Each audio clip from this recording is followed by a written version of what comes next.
Cognitive potential. What if the greatest resource on Earth isn't buried beneath mountains or hidden in oceans, but locked inside the human mind? Every person is born carrying something extraordinary. Not money, not talent, not certainty. Potential. Imagine receiving the world's most powerful computer, but only using it to type grocery lists. Sounds absurd, yet that's surprisingly close to how many of us use our minds. Your brain isn't simply built to remember facts. It's designed to imagine futures that don't exist, solve problems no one has solved, and reshape itself with every challenge you overcome.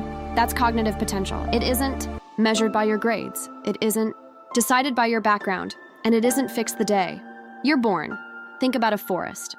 After a wildfire, at first glance, everything appears destroyed. But beneath the ashes, thousands of seeds are waiting. Heat doesn't end their story, it begins it. The human mind works in much the same way. Pressure can sharpen thinking. Failure can strengthen understanding. Curiosity can unlock abilities you never knew were there. Every difficult conversation, every mistake, every book you read, every new skill you struggle to learn is quietly rewiring your brain. The mind grows through use. History is filled with people who weren't considered exceptional in their early years. They weren't limited by a lack of intelligence. They simply hadn't discovered what they were capable of becoming. Because cognitive potential isn't about what you know today, it's about how much you can become tomorrow. The biggest obstacle isn't a lack of ability, it's believing you've already reached your limit. Every time you say, "I'm just not good at this," your brain hears a conclusion, but when you ask, "How can I become better?"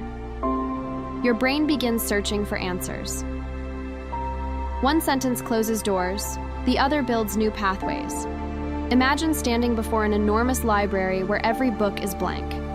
At first, it seems empty, then you realize something remarkable. Those pages aren't missing, they're waiting for you to write them. Your mind is much like that library. Every experience adds a chapter. Every challenge writes another page. Every lesson expands the story of who you can become.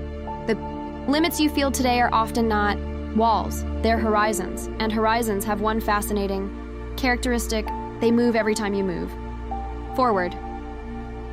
So don't measure yourself by what your mind has already achieved. Measure yourself by what it's still capable of learning. Because your greatest ideas, your strongest decisions, your most creative breakthroughs may still be waiting inside the incredible